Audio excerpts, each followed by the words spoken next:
morning. This is the New Thought and World Religion class. And this morning we will be, this is the second class of the Integral Path. 2 weeks ago, I did a class. It's available online. It's it was my first time doing something like this, so there's a lot of hesitation in kind of thing. But I covered an awful lot of material really fast. So I put down a foundation, and so today I just want to have a discussion about what the foundation that I laid down. So this is information that comes from Ken Wilber. He has written over 20 books. I have the latest one he just published last July. Everything else that I had read before that was published in anywhere from 80 to 07. And he builds on what he had developed. He was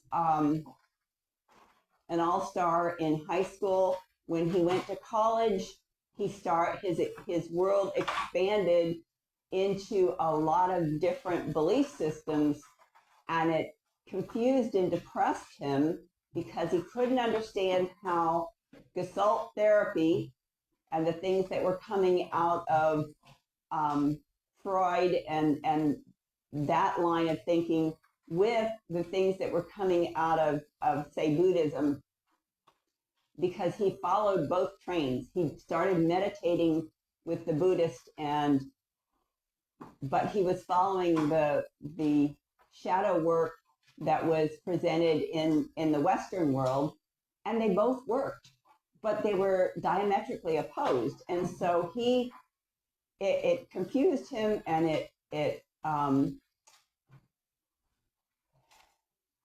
made him want to know why. And so he started reading, and he was reading up to 10 hours a day. And from what I've learned from internet, he was a speed reader. So he read everything about everything. And with today's knowledge and the internet, we have access to knowledge about everything in the world, going back all the cultures, all the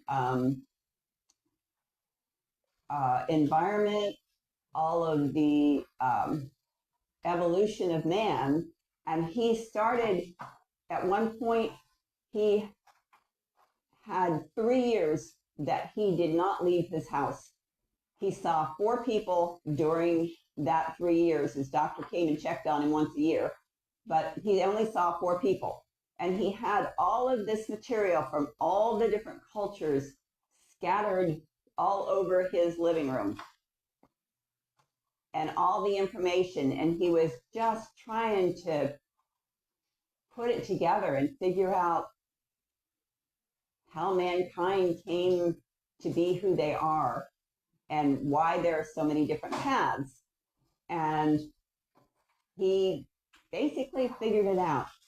And what he came to the conclusion was that everybody is right. But when they learn more and grow more and reach higher levels of evolution, they become righter. And this wasn't his description, but it's what works for me, is if you're climbing a mountain, there's only one mountain. And on one side of the mountain, you may have very sheer cliffs. So your language is going to be cliff climbing.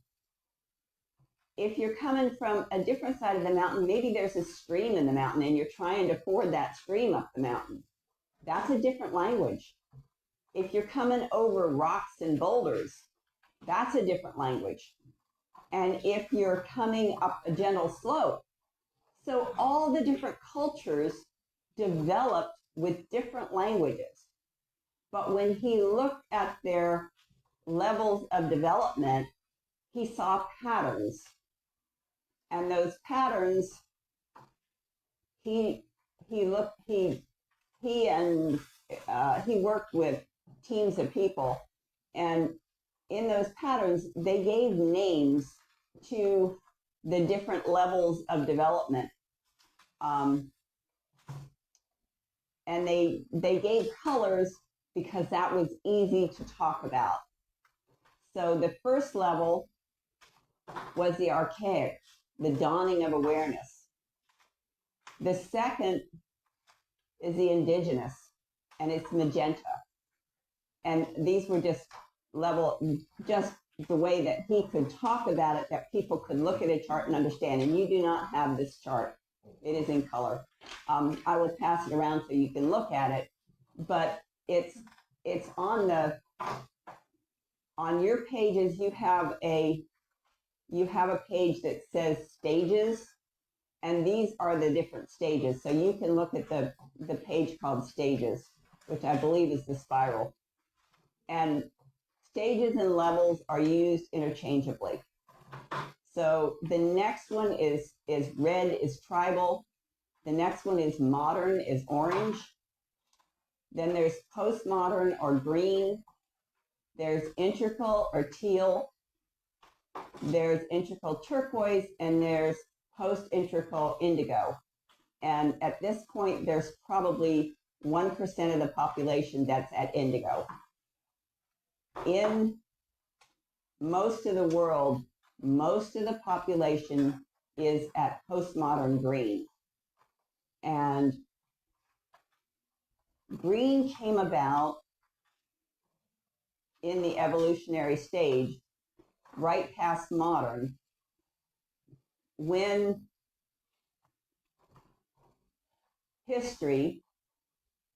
people began planting crops, they didn't have to move. And one person could grow enough for half a dozen people.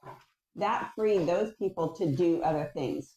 So they started to have trades, they started to do more. And as more people were doing more, they invented plows, they invented cultivators. And so you end up with a lot more people freed up from gathering food. So you have industry. So then since they didn't have to focus on food, they focused on more modern housing. They focused on creature comforts. So you have the industry that produced food, that produced clothing, that produced all kinds of things. Then you begin to have artists and musicians. So as they go up the different stages, that's when those things opened up. When about 300 years ago, when philosophy opened up, it opened it up to us looking at and developing sciences.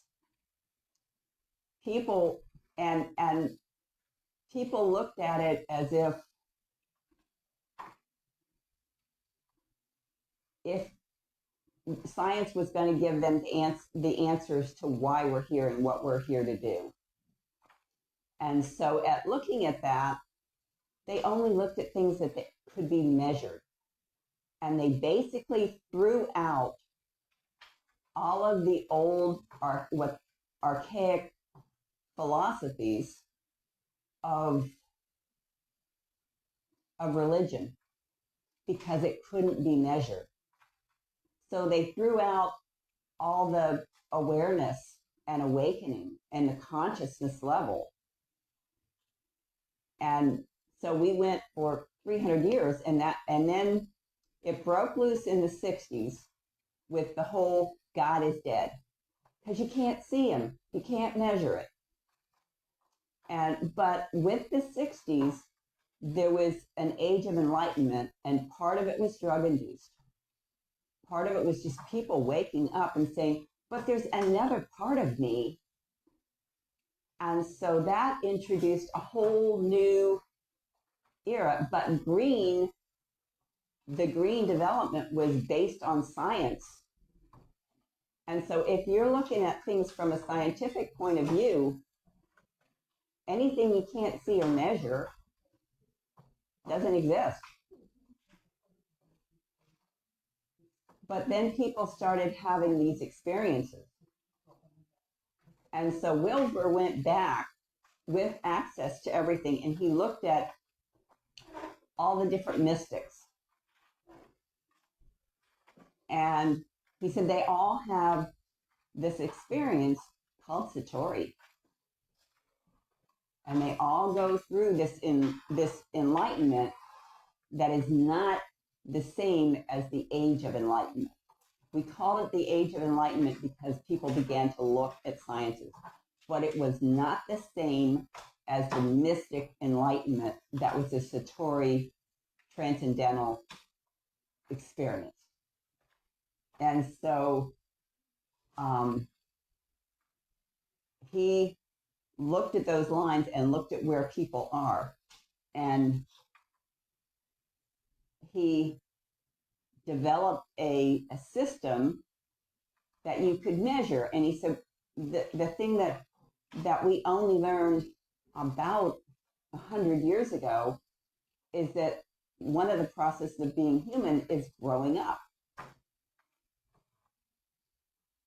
He looks at human development, and he's read every human development person that's written anything, and he quotes many of them in his work. So he says that all humans, when they're born as babies, go through every one of these levels of development. And I'll go ahead and pass that around so you can look at it. They go through all of those levels of development. The first level is egocentric. A baby doesn't know anything except the physical.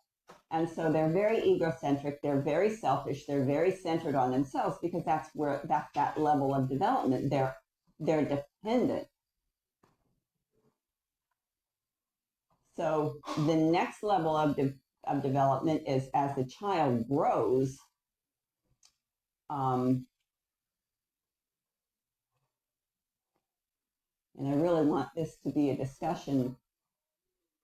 As a child grows, they begin to learn the culture and the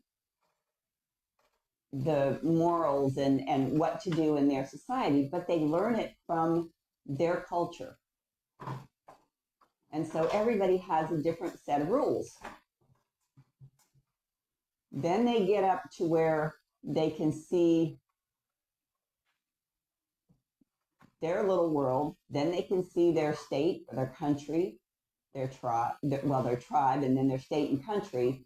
And then as they learn and expand and grow more, they can see the whole world. And so about 200 years ago, the world looked at it and said, slavery is wrong. And the whole world pretty much abolished slavery at one time, which was the first time that something that big had happened worldwide. Everything before that had been centered in regional areas. Now, there still are places today where there's slavery, but it's because as we develop through lines, and you have a paper on that. So you develop through lines, and they're really more like waves. So a wave, if you have ever been to the beach or even coming down a river, waves go around obstacles, they go around rocks. So you'll have countries like Sudan that still have slavery because that line has not developed in that country. So, but basically that was a worldwide phenomenon. And that was the first time something like that had happened. So now people are beginning to look at people as if every person counts.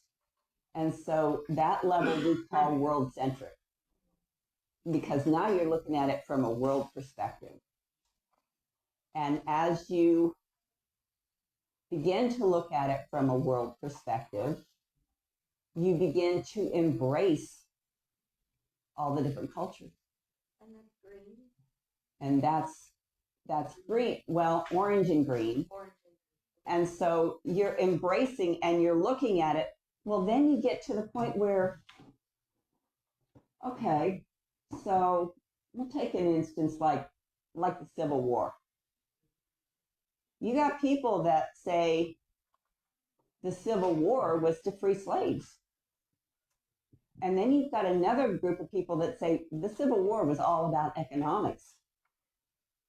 The South didn't want to get rid of their slaves. It wasn't because of the people. It was because that was their economic base. If they didn't have people to pick cotton, they couldn't be wealthy because an individual couldn't pick enough cotton to make them wealthy. They had to have slaves. And the North is saying, no, you can't do that anymore. That was what the war was. It was economics. It wasn't about whether it was right to have to own a slave or not. And so when you look at history, what's the truth? You can look at that all the way around the world. What is the truth? Well, the truth today might not be the truth You 10 need, years ago. yeah, you need the money, yeah. So I think that you're right in the fact that, what was true 10 years ago, maybe isn't true today. Yeah, you have to hold the mic really close. Okay, so when you look at it culturally, you can look at everything and you can say, well, They were both right. yeah. The cotton ginning was developed in the 1840s, and they wanted to sell these ginnies to the South. The South said, well, we don't need them, we've got slaves. So they're both right. Yeah. So, but you can look at this perspective about everything in history. So therefore, and I understand that college campuses are teaching there is no truth. Everything is relative. So if there's no truth, why am I going to go to school to learn your truth? So the literacy rate in this country in the 90s was 90%. Today it's 75% and dropping because people are like, there's no truth. So why do we want to go learn this stuff when it's not true anyway? And the internet, which was developed by people that thought that it was going to promote all this love and understanding, has been used by people that are at the amber level, at the orange level, to just become a hate machine. Because they're saying, when you're at the ethnocentric level, all you can see is your tribe. So it's us against them. And if you're at that level, which a fair percentage of America is, then it's us against them. And you don't see any value in them. They're the enemy. And you can't see beyond that because you're stuck in that tribal mentality, in that ethnocentric mentality. It isn't until you grow enough to be in the world-centric mentality that you can look at something beyond that and say, those people have value, they have a right too.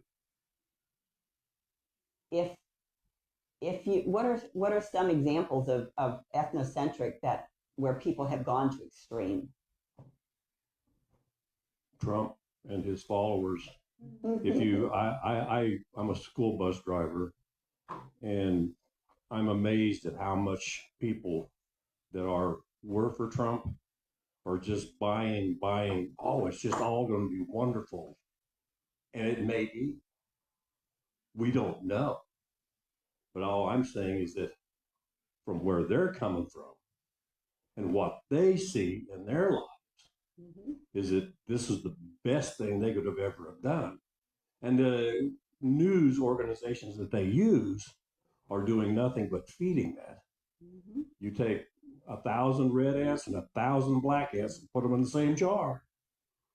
they will not bother each other. They're just fine with how everything goes. Shake the jar.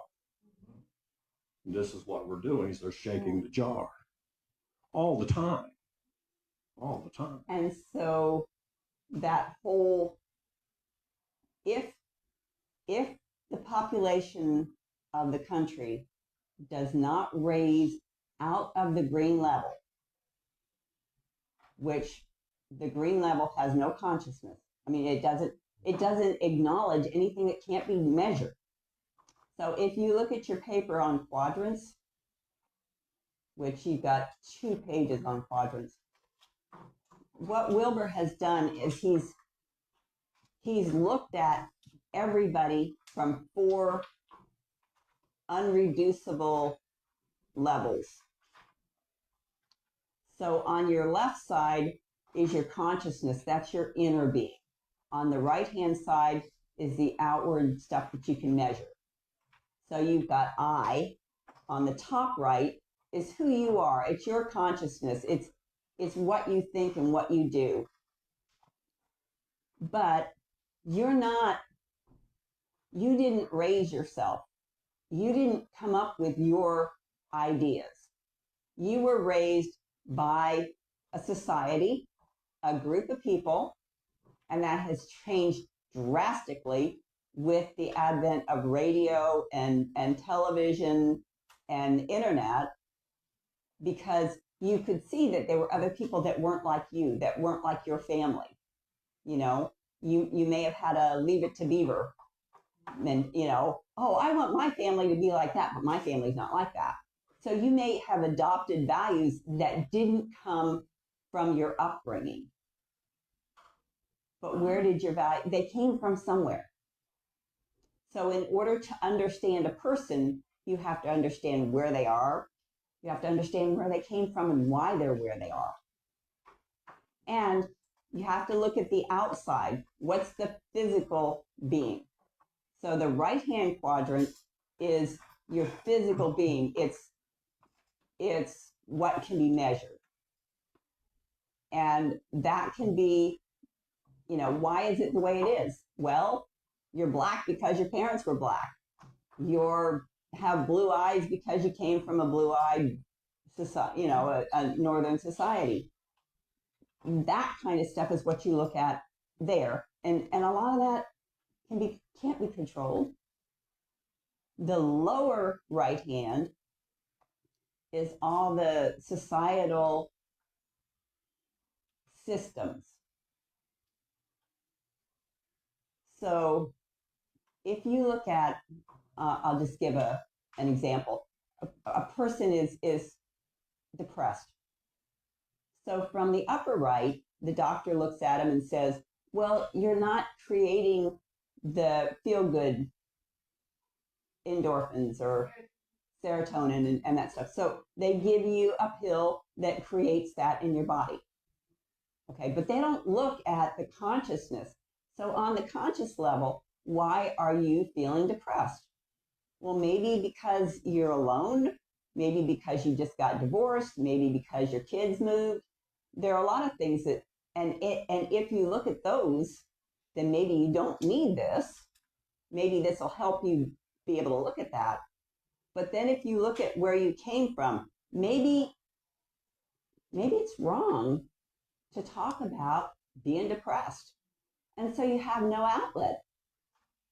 And I was at a meeting last night where they were talking about,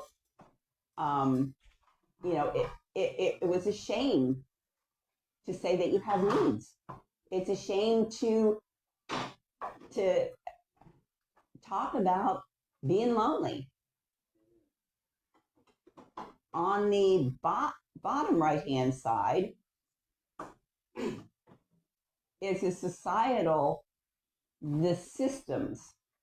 So we have Al-Anon, we have therapists, we have people that can help this depression. But if you're in shame, you may not be able to access those things that would help you. So when you look at a person, an organization, an individual, a group, you have to look at all 4 quadrants where they are. So you can analyze anything.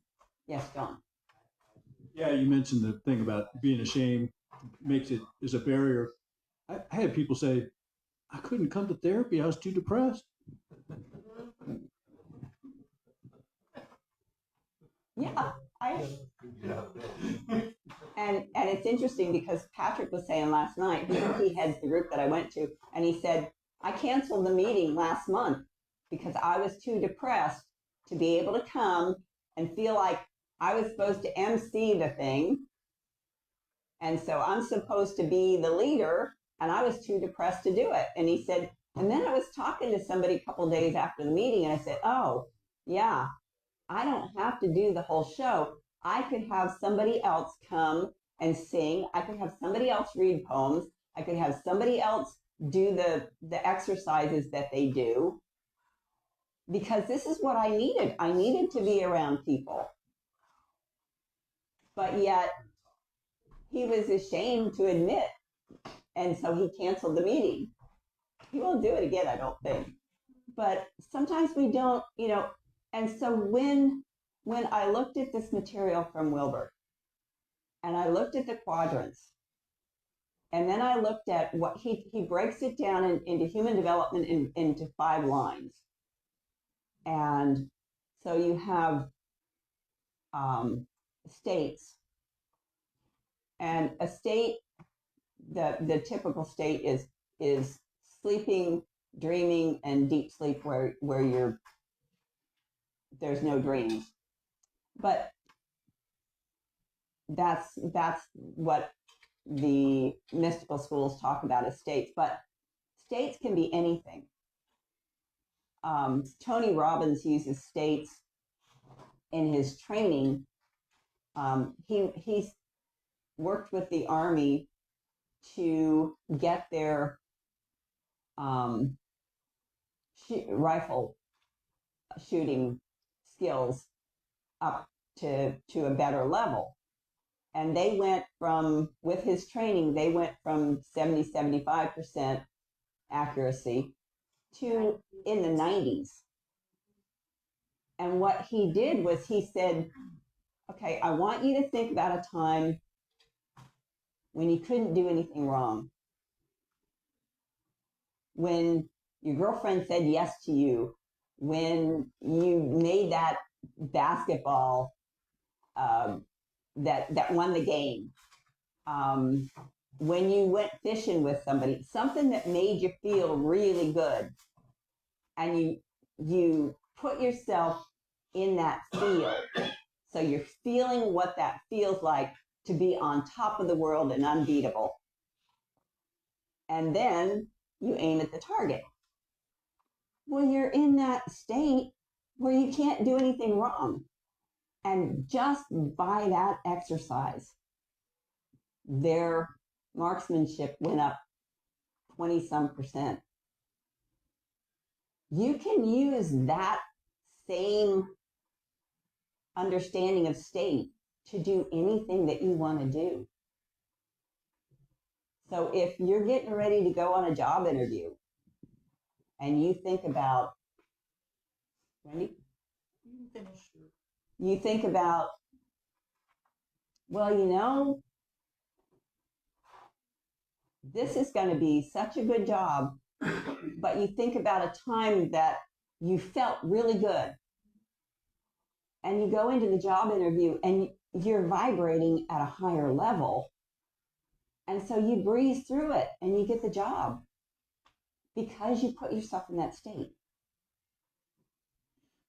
So an example of this is Don and I co-facilitate with Susan Dempsey, the Abraham Hicks group, which is very high spiritual stuff, a new way of living, which has changed my life. I mean, I understand this stuff and everything, and yet we're in the group yesterday, and I talked about something in my family or my past. By the time I got home, my body was literally sick. I just felt sick. I and it's like from nowhere. It was a wonderful group. It went beautifully. We had a good time. But because I'm aware that the familial rules were so intense and so negative, because I'm aware that that's in me, that sometimes goes, I will have what happens is it's almost like the child in me is back in those rules of, you don't talk about our family. You don't talk about anything that happens here, or there's severe punishment. And that part of me is still terrified. So when I talk about anything in the family, sometimes I have to deal with that part of me that is just terrified, that is sick, that doesn't want to go anywhere, that actually wants to terminate this body because I broke that rule. And I have to at that time go, we're not in that time. We're at this time. This body is 70 years old. He's dead. There's nobody here to hurt you. And I recognize that that's what that is. It's just an old rule playing out. One of the things that, because I just got, and this is an interlibrary loan, I've actually tried to order a copy. I don't know if it went through or not, but he talks about, as you're looking at the quadrants, you're looking at where your lines are, and you're looking at your stages, your levels of development. Now, he says that every state can be developed into a stage. So you will have times when you'll have an aha moment because you'll be in a state where you realize, oh my gosh, that's what that was. But that's a state. And and he basically says, if you practice that state long enough, it becomes a stage. And he compares it to learning language. A child learns a language and they have it. Unless they have a head injury or something, they have that language the rest of their life. It becomes a stage of development. You're not on speaker. You turn your own speaker and then you turn your off. Oh, where's the... Is that better? It's supposed to be.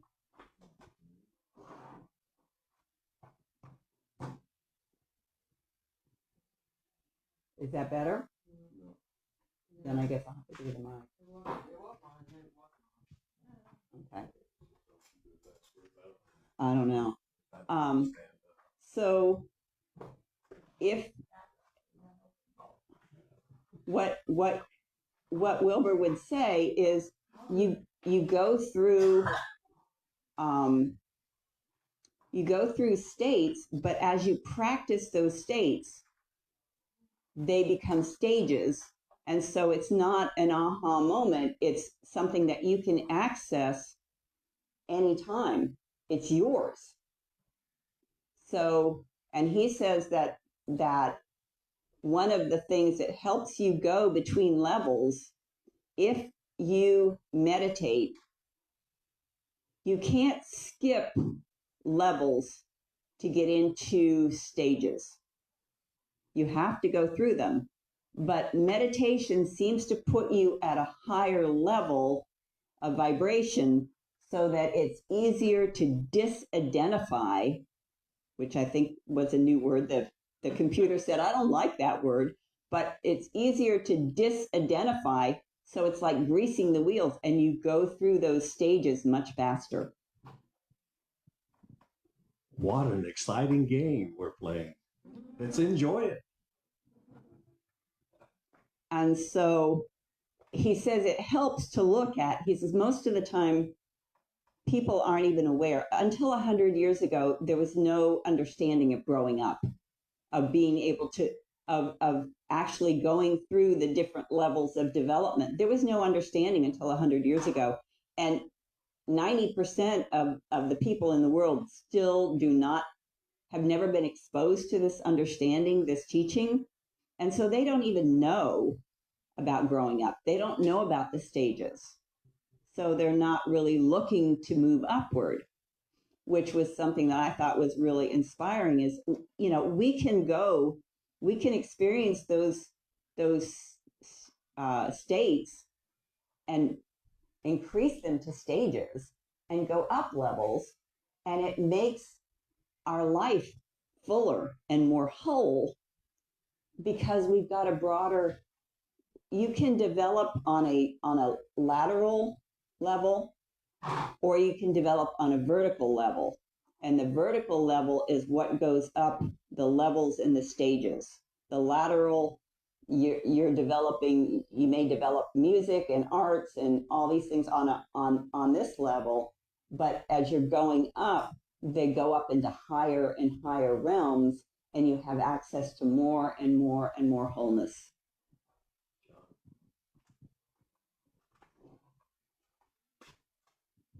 A part of me resists the idea that you have to go through the stages, through levels to reach the stages, and that you can't skip stages, because just experientially, I've just met, seen, and experienced just rapid, intense change that, and then for whatever reason, didn't do the other stuff till later. The middle stuff didn't come until later. And I've seen this both in other people as well as myself. And I resist a linear concept, I guess is what I'm saying.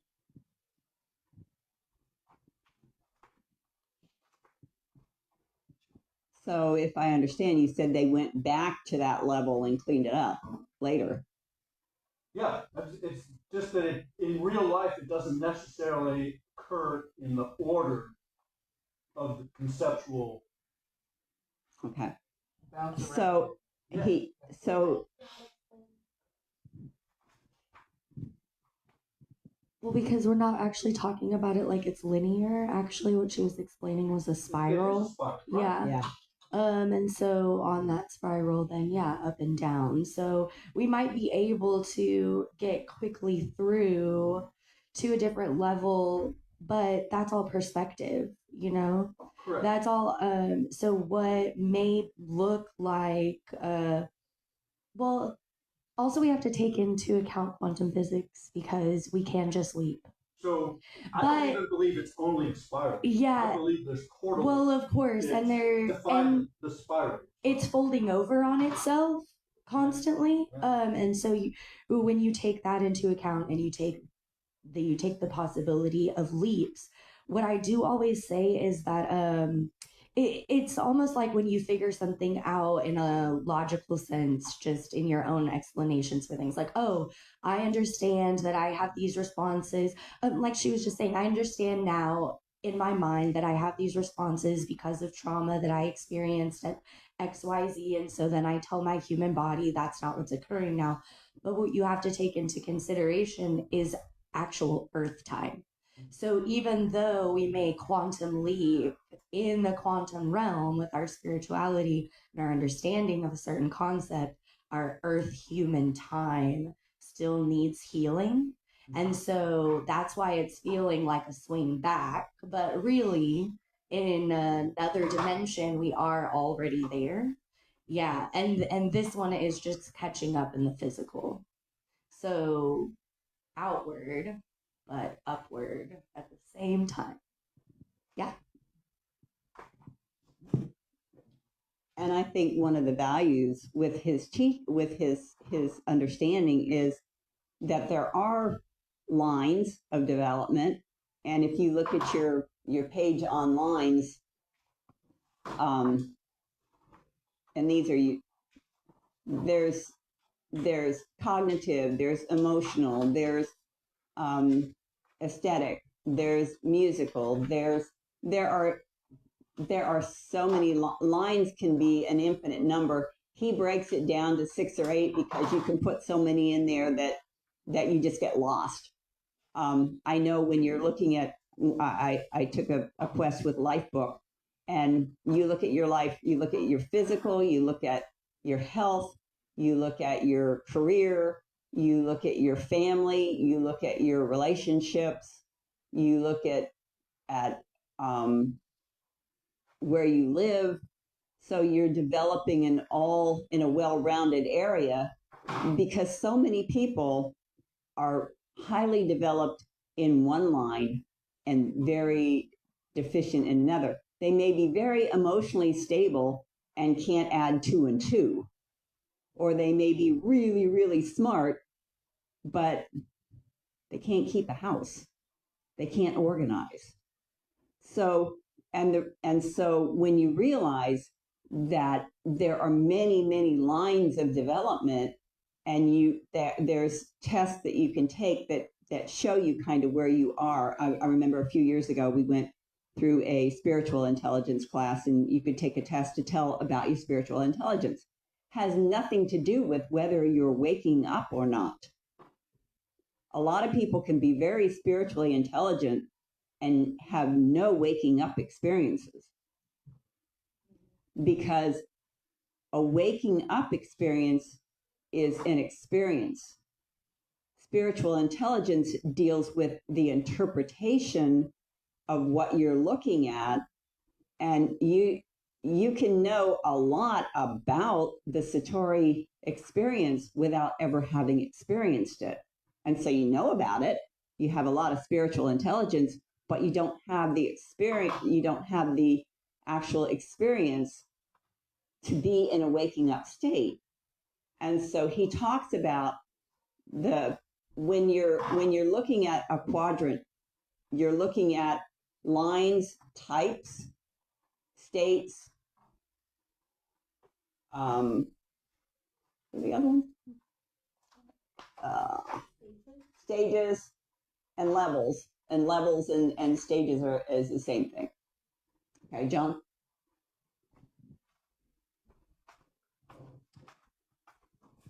Language is such a booger. It is.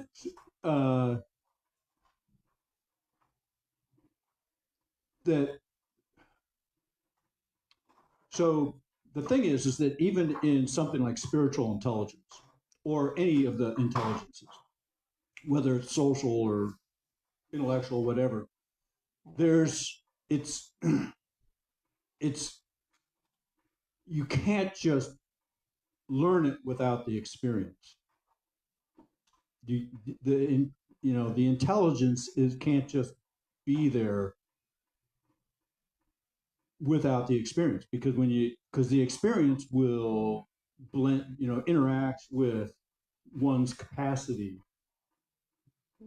to be aware. And so that I understand what you were saying, but yet my brain said, wait. Okay, so I wanted to say that the problem I have with put it up to your mouth. We can't hear you. the problem I have is with compartmentalization. I don't want to wake up every morning and go through 5 steps and 19 paragraphs in order to know that I'm doing okay.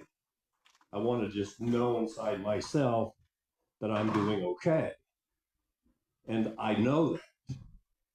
I mean, I like what John is saying is that, yeah, I can intellectualize all of this, but unless I become aware of it and I feel it and know it inside myself, I don't know it.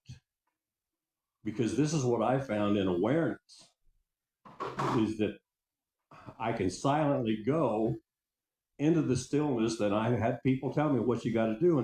But at the same time, when I reach that point in my stillness, I become aware. Mm-hmm. And becoming aware gives me the ability to sit here and say, wow, this is all a game. It's all fun. See, because it just, anyway, it's just me. Ooh. Oh, Wendy, sorry. I'm doing a good job here, right? That's what I do.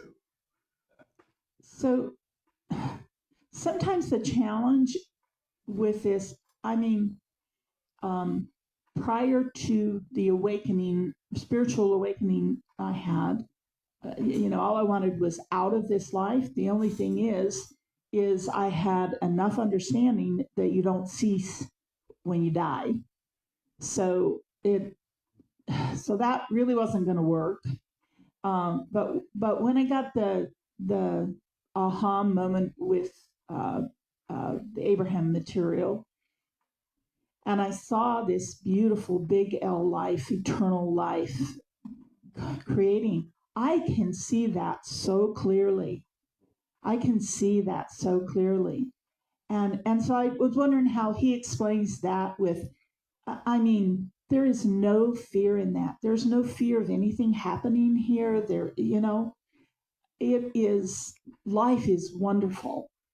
And yet, I still, I was just saying, nobody knows. To get up and come out here and talk to you guys and interact with other people, when Dawn goes, I'm not sure I'll ever leave the house.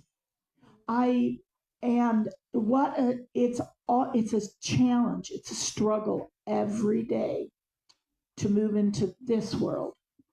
And it seems like what you're saying in this information is that it requires doing stuff. And I've done 30 years of therapy. I've done all kinds, and I worked hard at therapy.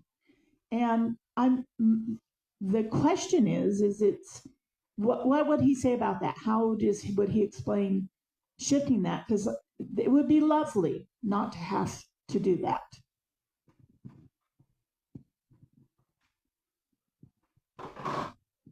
Okay, so part of his emphasis is on awareness. It's being aware when you look at any situation that there are 4 aspects to look at, always. Whether it's a business, whether it's an organization, whether it's a person, whether it's a country, there's always what that person is, where they came from, the history that made them where they are. There's the physiology, and then there's the social structure of everything. So it helps to be able to understand other people and why things are happening the way they are. Then he goes into there are 5 aspects that help us to attain wholeness. One of them is growing up. One is waking up. One is cleaning up. One is showing up. What's the 5th one? Messing up? No, it's growing up, waking up, showing up, cleaning up. Cleaning up has to do with shadow work, which is what you were talking about with when things come back, when you talk about something from the past and it brings that state back to you, that you go back into that feel where it was. He says that it's something that is resisted. And so cleaning it up, and he said there are a lot of different ways that this can be done, but he says one of them is to realize that it's a part of you that you're resisting. And so he takes this chair and puts it in front of you. And okay, so he says shadows come from taking something that's first person that you don't want to see in yourself. So you make it into second person, so it's not you that's doing it, it's them that's doing it. And then you make it into third person. And so if you treat it as if it's a third person, it's somebody else that's done it. And you talk to that person and you tell them all the things that you don't like and your anger about it. It begins to be to a point where you can claim it. And when you can claim it, then you dissolve the shadow.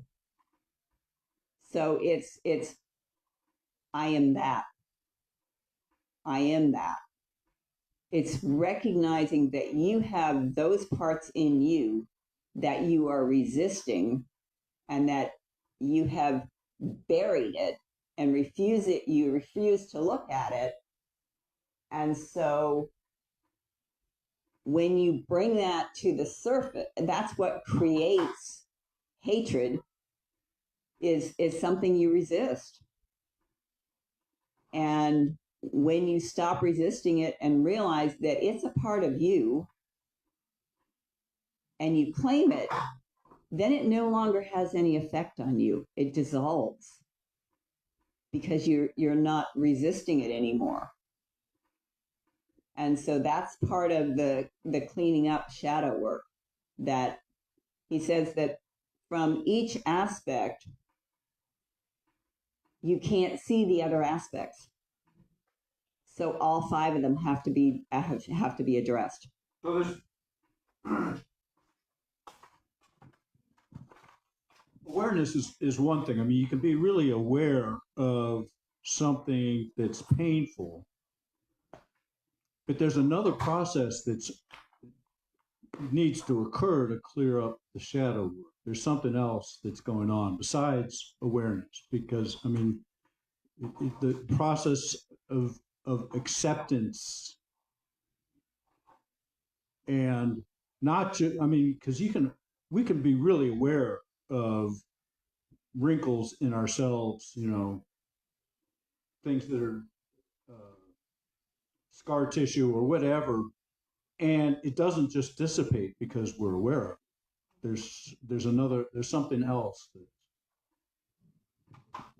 According to, and I love the course, is it's the shining of the light on it, the dissolve. It's just, So how's that different from awareness? because I have, well, Go ahead.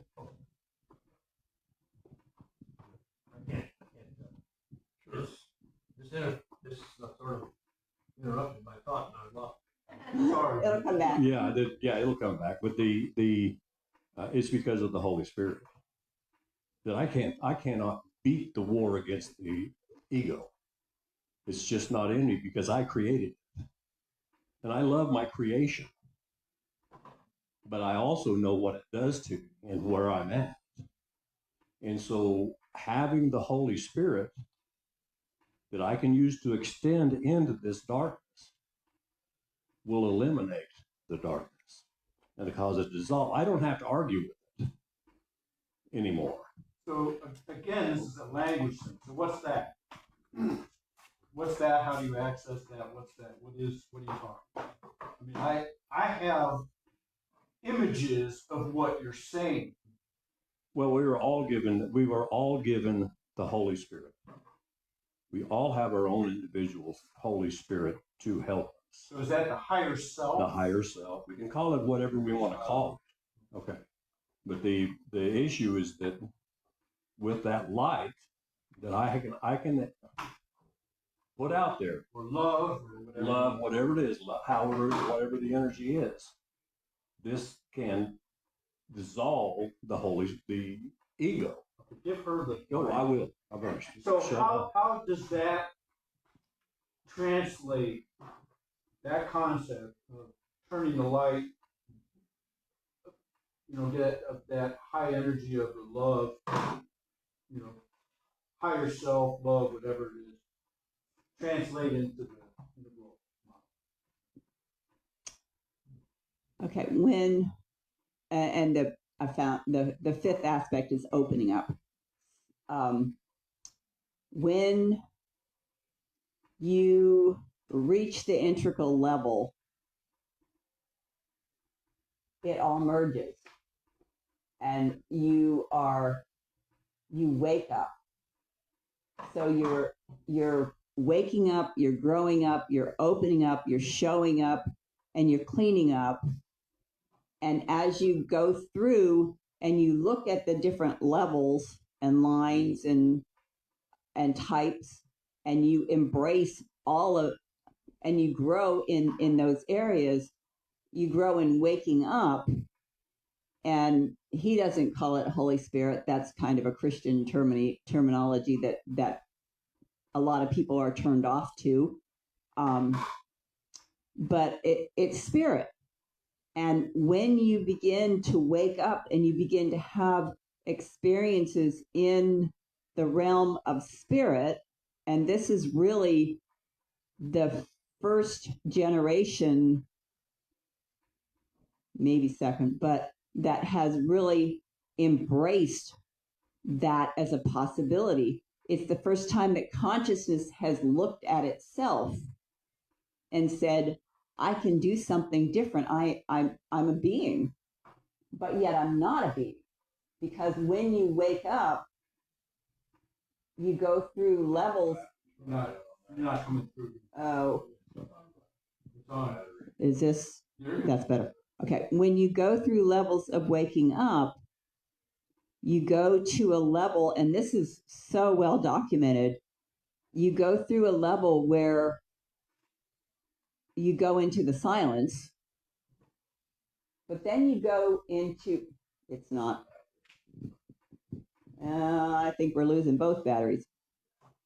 You go into a place that is empty. And it's been described as a black hole. And there's total emptiness. But if you sit in that emptiness, it transforms into bliss, into love, into where you know that everything is part of everything. So as we look at all of this systems that he's developed, this is the first generation that has gone from what he calls first tier to second tier. Second tier is where you're opening up to cosmic consciousness. And that changes everything, because when you realize we just don't have batteries today. So, hello? When you realize that you're going into a oneness and you're one with everything, you look at the earth differently, you look at people differently, and you realize everybody's right where they are. But you can also see where they can grow to another level where they incorporate more and become more right.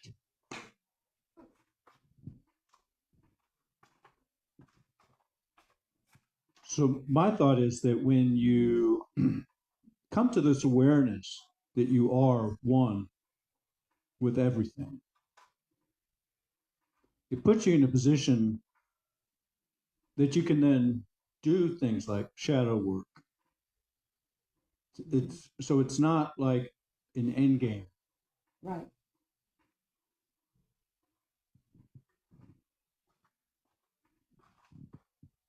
It always seemed to me like it always seemed to me like the climbing the mountain. If you're up at 3,000 feet, you have a horizon that is finite, and it's right. It's perfectly right for 3,000 feet. But when you get up to 6,000 feet, your horizon is much bigger. And when you get to the summit, it's even bigger. But they're all right. I know in the process of growing in different aspects of yourself, I can see in this literature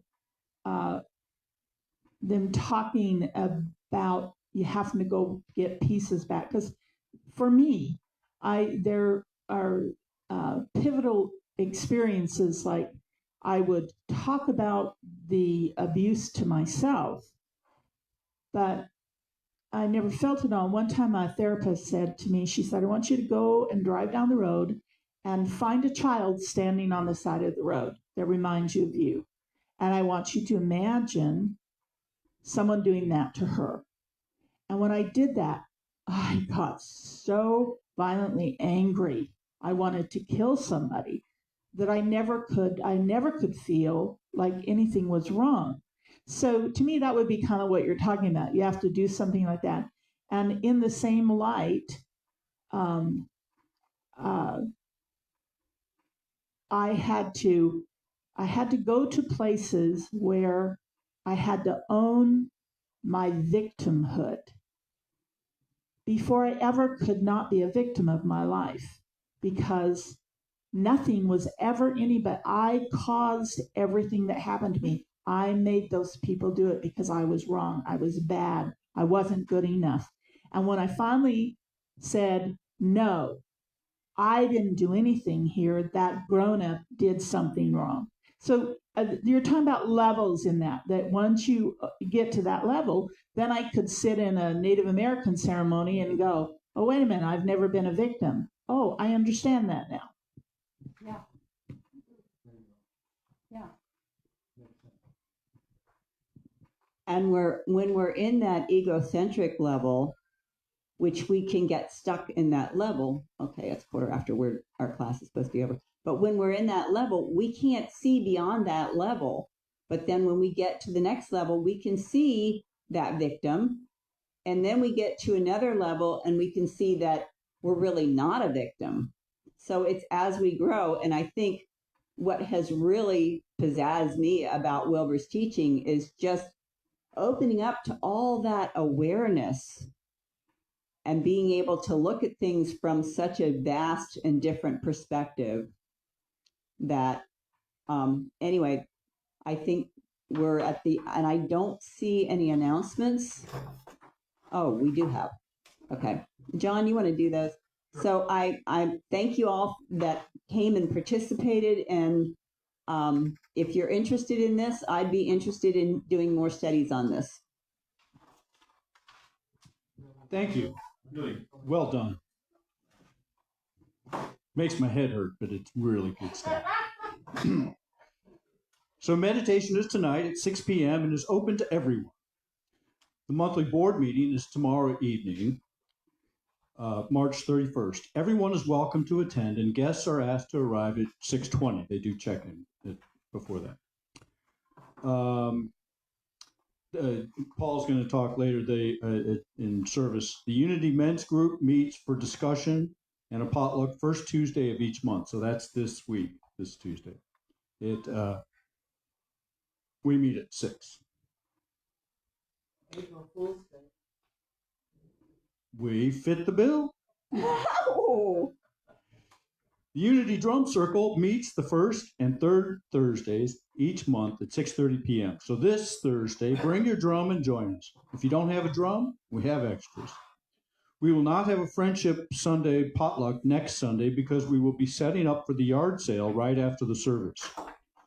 Lunch will be provided for all who stay and help, and we will continue accepting donations until the sale.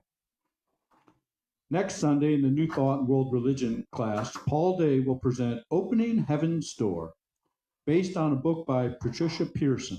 Class begins at 9:15. Planet Unity is our annual Earth Day celebration and biggest fundraiser. This 2-day event is packed full of music, education, food, vendors, and so much more. Please help us get the word out by liking and following our Planet Unity Facebook page.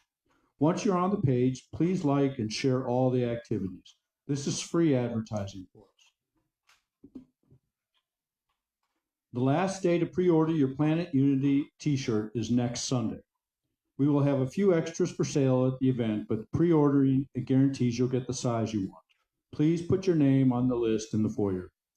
If you're collecting trinkets for the Planet Unity Tiny Trinket Treasure Hunt, please bring your trinkets by next Sunday, April 6th.